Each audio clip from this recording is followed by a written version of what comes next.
Berikut ini kami akan bagikan mengenai dimensi tiket, khususnya untuk pembahasan proyeksi.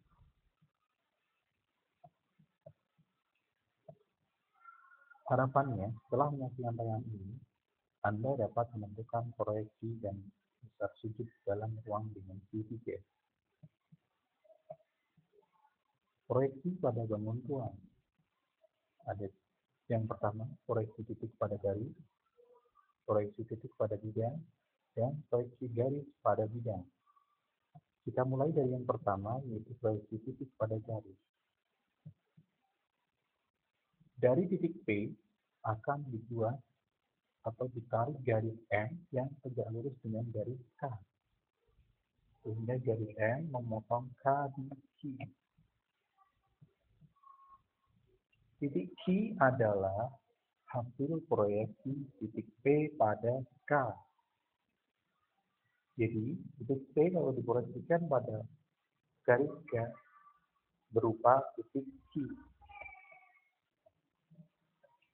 Contohnya, diketahui kubus A, B, C, D, E, F, G, H, tentukan proyeksi titik A pada garis A, B, C, B, B, D, C, E, C, dan T adalah perpotongan AC dan BD.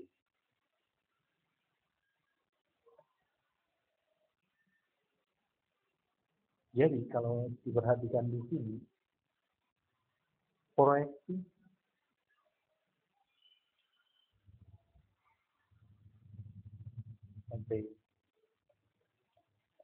yang pertama, bahasa. Proyeksi titik A pada BC. BC adalah titik AB. Proyeksi titik A pada BC. BC adalah titik C.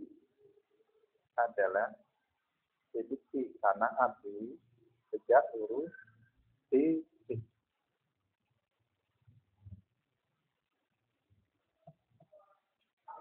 Proyeksi titik A pada BD adalah titik T.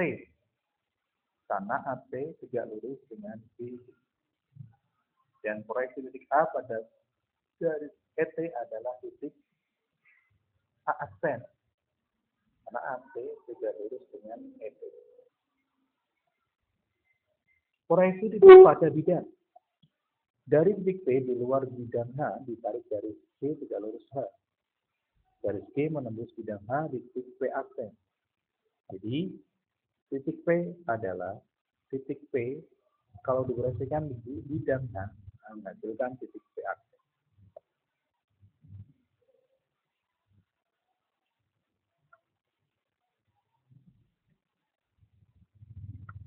Contohnya, diketahui kubus A, B, C, D, F, G.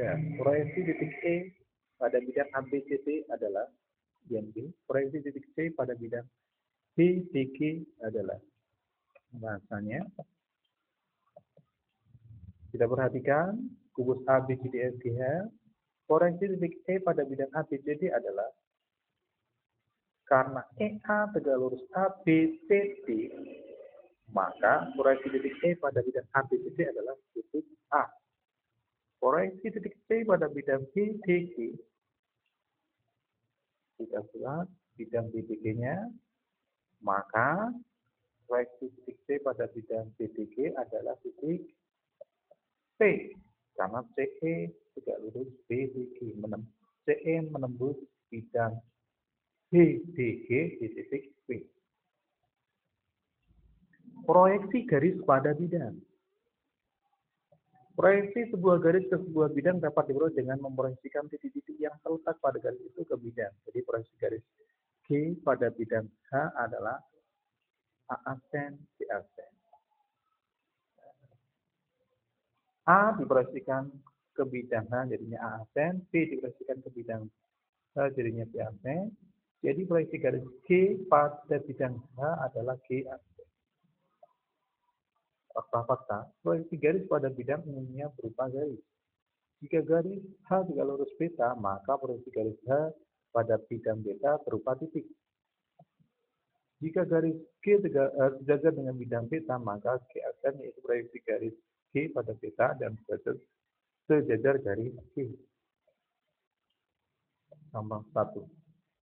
Diketahui kubus ABCDEFGH, proyeksi garis BF pada bidang ABCD adalah yang B, jika panjang rusuk kubus 6 cm, panjang proyeksi garis CG pada bidang BDG adalah pembahasan. Proyeksi garis EF pada bidang ABCD berarti menentukan proyeksi titik E dan F pada bidang ABCD, yaitu titik A dan C. Jadi proyeksi EF pada bidang ABCD adalah garis AB. Pembahasan. Yang kedua, proyeksi garis CG pada bidang BDG berarti menentukan proyeksi titik C dan titik G pada bidang BDG, yaitu titik P dan G.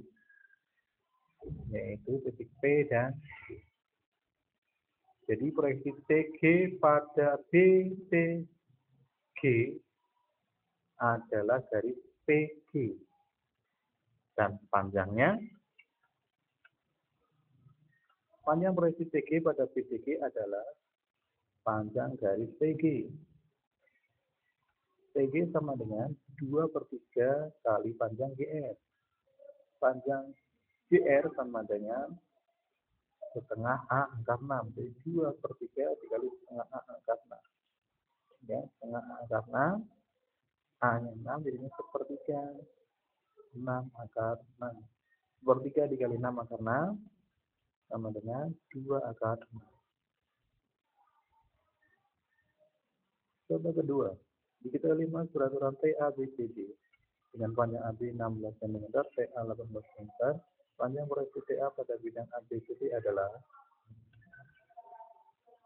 pembahasan. Proyeksi TA pada bidang ABCD adalah ATAC. ATAC panjangnya sama dengan setengah AC, yaitu diagonal dari ABCD. Setengah kali 16 akar 2. Jadinya 8 akar 2. Jadi panjang proyeksi TA pada bidang ABCD adalah 8 akar 2. Demikian pembahasan tentang dimensi 3, khususnya untuk membahas tentang proyeksi titik pada garis, proyeksi garis titik pada bidang, proyeksi garis pada bidang. Terima kasih.